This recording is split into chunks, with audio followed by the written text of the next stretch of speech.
मसीह में मेरे प्रिय भाई बहनों को मेरा प्रेम भरा नमस्कार। आशा करते हैं कि आप सब बहुत अच्छे होंगे।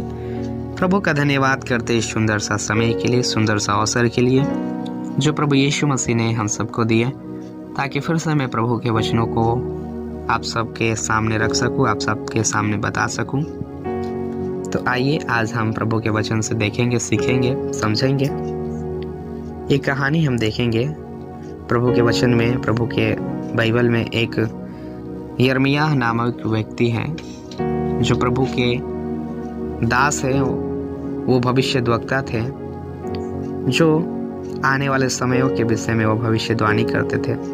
वो परमेश्वर के आत्मा से भर करके जो परमेश्वर उन्हें बताते थे, उनकी भविष्य, उनके द्वारा बताए हुए बातों का जो आने वाला समय में होने वाला था, उन सारे चीज़ों को वो भविष्यवाणी किया करते थे।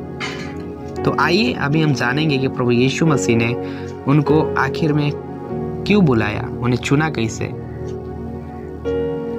और इस वचन से हमारा क्या मतलब है। आइए हम जानेंगे। तो प्रभु के वचन हम निकालेंगे यिर्मयाह की पुस्तक, उसका एक अध्याय जब हम उसमें पढ़ते हैं तो उसमें लिखा है कि परमेश्वर ने यिर्मयाह को लिखा है कि हिल्किय्याह का पुत्र यिर्मयाह, जो बिन्यामीन देश के अनातोत में रहने वाले याजकों में से था, उसी के ये वचन है। यहोवा का वचन उसके पास आमोन के पुत्र यहूदा के राजा योसिय्याह के दिनों में उसके राज्य के 13वें वर्ष में पहुंचा।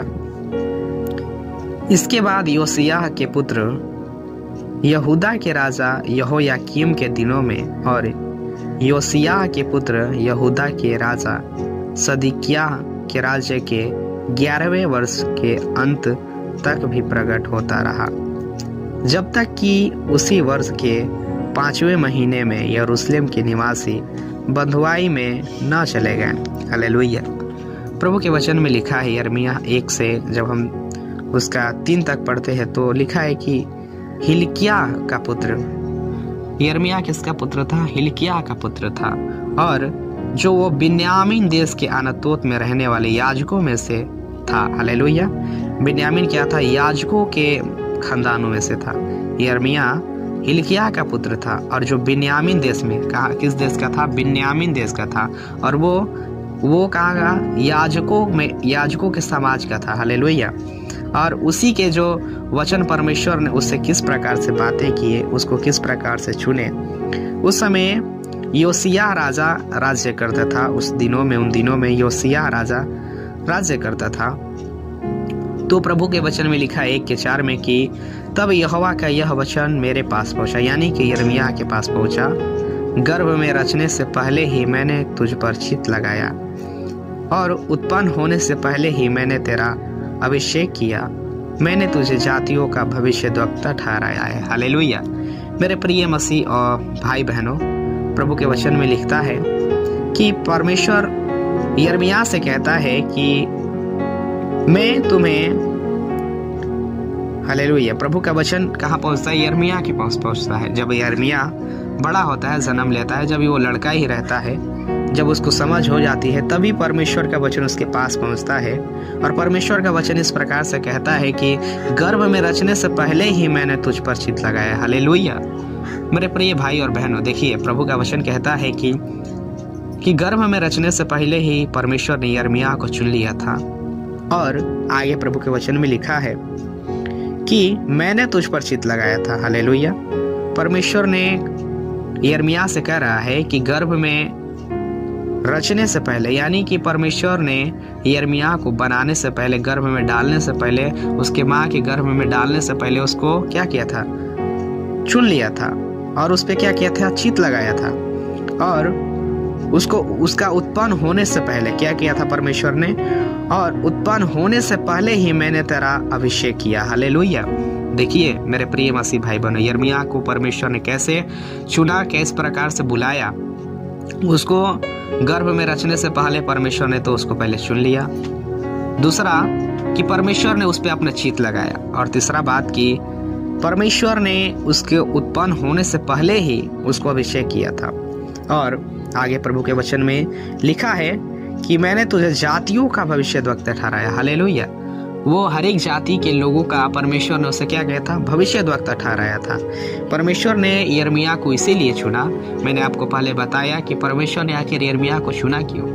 परमेश्वर ने यिर्मयाह को इसीलिए चुना ताकि वो हर एक जातियों के ऊपर भविष्यद्वक्ता ठहराए। वो आने वाले समय में जो आने वाले भविष्य में जो कार्य होने वाला था उसको यिर्मयाह परमेश्वर की आत्मा से भर के बताए।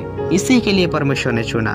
परमेश्वर ने उसको गर्भ में रचने से ही पहले उसको चुन लिया था। हालेलुया।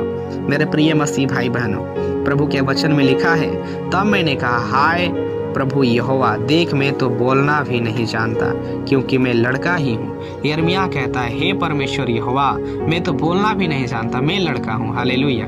मेरे प्रिय मसीह भाई बहनों, परमेश्वर ये नहीं देखता कि आप लड़के हैं या आप बूढ़े हैं या आप बच्चे हैं या आप नौजवान हैं। मेरे प्रिय मसीह भाई बहनों, परमेश्वर ने आप सबको भी गर्भ में रचने से पहले चुना है। मेरे प्रिय मसीह भाई बहनों, परमेश्वर ने आपके अंदर वो गुण दिया है। आप अपने गुण को पहचानिए, प्रभु से कहिए, हे पिता परमेश्वर, हमें हमारे गुण को समझने के लिए हमें वो प्रभु सीख दीजिए। पिता, हमारे अंदर क्या गुण है। हर एक व्यक्ति के अंदर परमेश्वर ने कुछ न कुछ गुण दिए हैं। हर एक व्यक्ति के अंदर परमेश्वर ने कुछ न कुछ वरदान दिए हैं। जिस प्रकार से यहाँ पे यिर्मयाह को परमेश्वर ने चुन लिया और उन जातियों का क्या किया, भविष्यद्वक्ता ठहराए। तो मेरे प्रिय मसीह भाई बहनों, जिस प्रकार से यिर्मयाह को परमेश्वर ने गर्भ में रचने से पहले चुना, जिस प्रकार से परमेश्वर ने उस पर चित्त लगाया, जिस प्रकार से परमेश्वर ने उसको उत्पन्न होने से पहले ही उसका अभिषेक किया, उसी प्रकार से मेरे प्रिय भाई और बहनों, हम सबको भी प्रभु ने, परमेश्वर ने हमें गर्भ में रचने से पहले ही हमें चुन लिया है, हमारे ऊपर चित्त लगाया है, हमें अभिषेक किया है हमारे उत्पन्न होने से पहले। लेकिन मेरे प्रिय भाई और बहनों, हम उस बातों को नहीं पहचानते हैं। आज हम प्रभु यीशु मसीह को नहीं पहचानते हैं, प्रभु यीशु मसीह के बातों पर ध्यान नहीं देते हैं, वचन को ध्यान नहीं देते हैं, वचन को ध्यान से नहीं पढ़ते हैं। मेरे प्रिय भाई और बहनों, जब आप प्रभु के वचन पढ़ेंगे, जब आप प्रभु के वचन को पढ़ेंगे, उसमें मनन करेंगे, तो प्रभु का वचन में आप सबसे प्रभु का वचन बातें करेगा और आपके अंदर क्या गुण है उस गुण को परमेश्वर का वचन प्रकट करेगा। मेरे प्रिय मसीह भाई बहन, आप प्रभु से प्रार्थना कीजिए और कहिए, प्रभु यीशु मसीह, हमारा गुण क्या है, हमारा वरदान क्या है, हमें बताइए और प्रभु के वचन पढ़िए। जब आप इस प्रकार से कार्य करेंगे तो प्रभु यीशु मसीह आपके गुणों को बताएंगे, आपके वरदान बताएंगे और आप प्रभु यीशु मसीह के वचनों पे हर दिन चलिए। प्रभु यीशु मसीह आपको और आपके पूरे परिवारजनों को इस वचन के द्वारा आप सभी को आशीष दे। हम विश्वास करते हैं आप समझे होंगे। आप सबको प्रभु आशीष दे।